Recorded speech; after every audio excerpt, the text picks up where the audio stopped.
Okay guys, magandang umaga po sa inyong lahat. Ngayon ay panuorin natin kung paano tayo makapag-register sa DepEd Workplace.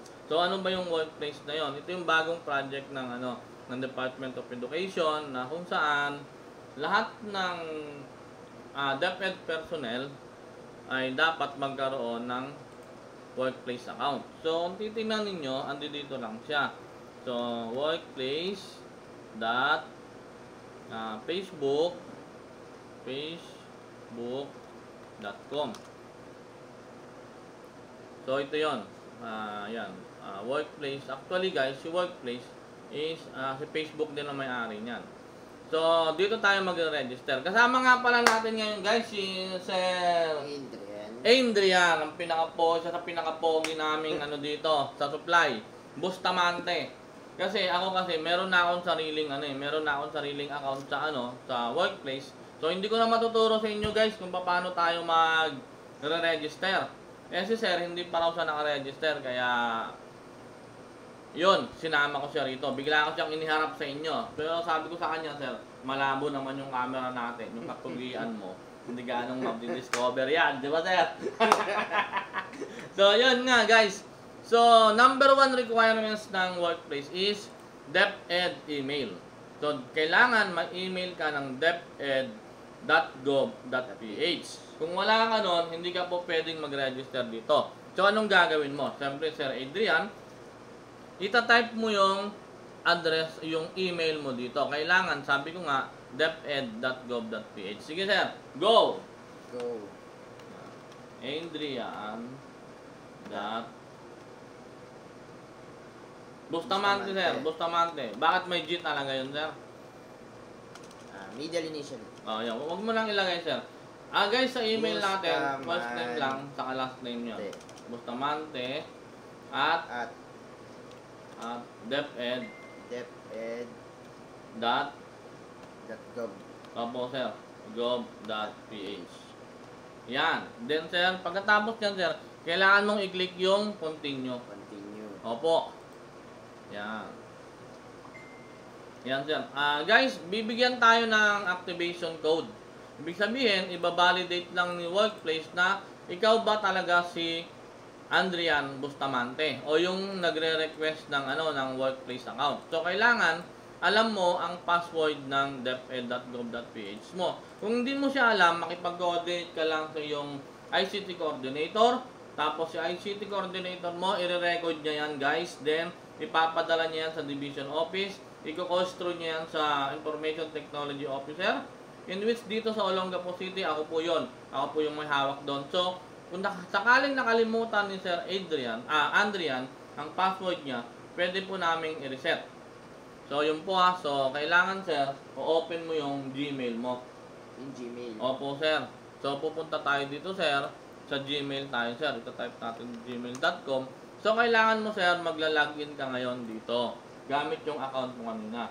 Yung Adrian.bustamante at deped.gov.ph. Hindi, Sir. At po yan. At deped. Opo. At deped.gov.ph. Yan, Sir. So, kailangan mong i-click yung next o susunod. Opo. Yan. Yan, Sir. So, kailangan mo ngayong ilagay yung password. Pipikit na ako, Sir. Yan. Hindi ako titigin, Sir.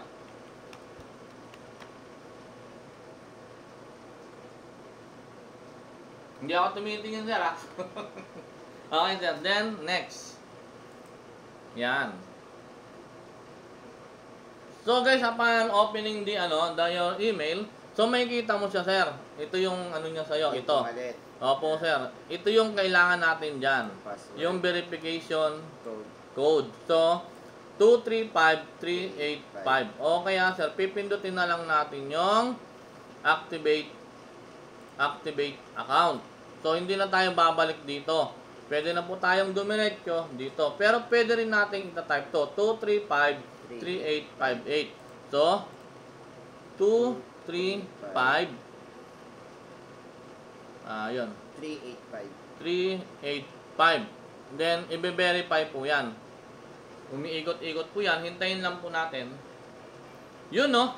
So, yan na. So, dito guys, dito na tayo sa ano. Sir, pwede na nating i-sign out to, sir. Sign out na natin. Yan, para safe na tayo. So, guys, dito, ang pagkakaiba ng Facebook sa workplace, dito po sa full name, hindi po tayo pwedeng maglagay ng alias. Hindi rin pwedeng pabaliktad. Hindi rin po pwedeng pabaliktad yan, sir. Hindi mo rin pwedeng sabihin Mr. Pogi. Oh, sir, bawal po yon. Ang sabi po kasi ni Yusek Alain, dapat po ay full name. Yun din po ang order ng central office sa atin. Hindi ka po pwedeng maglagay ng ano, ng kung ano, Juan de la Cruz, bla bla. Full name with initial, middle initial. Pwede mong ilagay, sir, middle initial, o pwede mong i-full name. Basta, sir, full name. Tapos, sir, naka-title case tayo. Pag sinabing title case, kailangan yung unang letra, sir, yung first letter, big. Yung susunod, sir, small na. O, sige, sir, go. Adrian space G is Bustamante. Yan. Yan yung full name mo, sir. So, hindi ka, kung kung junior ka, sir, pwede mong ilagay dyan junior, o SR, o The second, the third, the fourth, the fifth, o kung the 10 ka, pwede. So, pwede rin. Tapos, sir, ito yung password mo, sir. Gagawa ka ngayon ng password. Hindi sir. na pwede yung kaninang password. Pwede mo rin, sir, Pwede ilagay yon para... Oh, guys, tama yung suggestion ni sir, ano? Yung password daw niya ng Gmail niya, yun na rin ang gagamitin niya rito para isa lang, sir, ano? Although, hindi siya ganun ka-secured, pero siya lang nakakaalam nun, pwede na rin para hindi tayo pa iba-iba ng password. Sige, sir, pwede na rin din, sir. Yun na. Opo, sir. Yon, ang sabi niya, meron siyang password checker dito, guys. Ito sinasabi niya, yung password daw ni sir is good, which is okay na yan. So, sige, sir, then create account. Yon, creating your account. Hihintayin lang po natin ma-activate yon. Actually, guys, hindi mahirap mag-create ng ng workplace account. So, napakadali lang niya. So, hihintayin lang natin. Depende to sa speed ng internet mo. So, kung maraming gumagamit, mabagal. Kung wala naman, mabilis. So, depende rin talaga. So, hihintayin na lang natin to. Yun! Tapos na. Okay na yan. So, ang unang sa iyo, guys, pag mo to, join the co-workers group. Kung mapapansin nyo rito, guys, puro DepEd lang po to. Wala po siyang ibang dito, group. Unlike sa Facebook, marami po yung group, 'di ba? Pwede kang mag-create ng group. Ito po talaga ay ang workplace is solely for DepEd lang po talaga to, guys. So wala pong pwedeng mag-join dito unless meron kang deped.gov.ph account. So dito na tayo. So yan, pwede mong pag mag-join kayo, pwede pa yung pumindot dito. Pero kung hindi naman, sir, continue mo na lang, sir. Continue. Opo, sir, continue mo na lang, sir. Yan.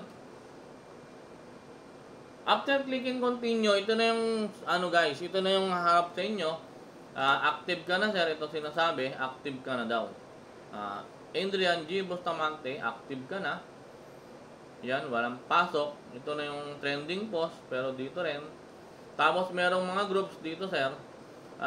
Nakagawa na ako ng groups para sa atin, eh. So, hihintayin na lang natin lumabas dito yon. So, pwede ka nang mag-join ng group. So, ito, actually guys, marami na. Meron tayong DepEd Division of Malaybalay, Dumaguete, Cavite National High School. Meron na yan. Actually, meron na rin ditong Olongapo City. Meron ng madami na, guys. Marami na nakagawa. Pero ito po yung natin. R3 plus SDO Olongapo City. Meaning yung R3 is we are from Region 3 plus Division of Olongapo City. Sa mga school po namin, meron siyang R3, Olongapo City, Barreto, Senior High School. So, lagi po yon. Lagi po nagkakaroon ng ganon. So, halimbawa naman is gagawa yung mga department natin, pwede rin naman silang gumawa. Pero, halimbawa, ito sa amin sa taas, Olongapo City, SDO Olongapo City, LRMDS. Hindi na po namin nilagyan ng RO3. Kasi po, nasa automatic, alam na po natin yung SDO lang. LRMDS is sa DepEd Olongapo City. So, pero sa mga division po, ang suggested format ng mga division is RO3 plus SDO Olongapo City. So, title case po lahat, title case or full case, pwede rin naman po yan. Wala po tayong problema doon. Basta ang kailangan lang po natin is ang name po is yung talagang name nyo. Hindi po pwedeng alias. And another thing, sir, yung pag mag-add ka ng photo, sir, hindi pwede, sir, whole body. Kailangan mo ka lang. Opo, sir, hindi mo rin, sir, pwedeng lagyan yan ng aso mo. Yung picture ng aso mo, o kaya picture ng pusa mo, sir. Hindi pwede. Hindi mo rin pwedeng maglagay ng picture, sir, na magkasama tayo. Although, mas magandang lalaki ka sa akin, sir, hindi pa rin natin pwedeng ilagay yon. Solo talaga. Solo lang, sir. Tapos, Talagang 2x2 o passport size, yung half body, sir. Hindi pwedeng whole body. Lalo na pag picture tayo, dapat profile pic talaga natin yung mukha natin, sir. Pero merong ibang nabanggit, sir, yung central office. Halimbawa, ikaw ay kilala bilang Juan de la Cruz. So, pwede mong ilagay yon. Katulad ako, ang pangalan ko is not my real name kasi, guys, mas kilala ko as Lance Mendoza. So, yun po yung nakalagay doon sa profile ko. Kung saan ka mas kilala ng mga co-workers mo. Pero, mas maganda talaga, highly recommended na DepEd is pangalan na lang po ang ilalagay natin. So, sir, ayan, meron ka ng, sir, meron ka ng workplace. Ida-download mo na lang sa cellphone yan. Meron din yan, sir, workplace chat. Yan, sir. Ito, sir, yung friends mo sa FB, wala siya dito. Kasi, sir, kumbaga separate entity siya. So, hiwalay siya ron sa Facebook. So, yung Facebook natin is for our personal life. Ito ay social media natin. Bahala ka dun, sir. Kung ano yung post mo, walang magbabawas sa'yo. Pero dito, sir, hanggat maaari, work-related tayo. Okay. Sir. Guys, sana naintindihan po ninyo ang munting tutorial natin. Maraming salamat, sir. At dahil sa'yo, nakagawa tayo ng tutorial na to para sa mga teachers natin at sa iba pang DepEd personnel. So, inuulit ko po, ang tutorial na ito is not only intended for DepEd Olongapo City, but for the entire PH. So, magandang araw po sa inyong lahat, guys. So, till my next tutorial, abang-abang lang po tayo. Maraming salamat po. Sir, thank you very much, sir. Thank you rin, sir. Okay, sir.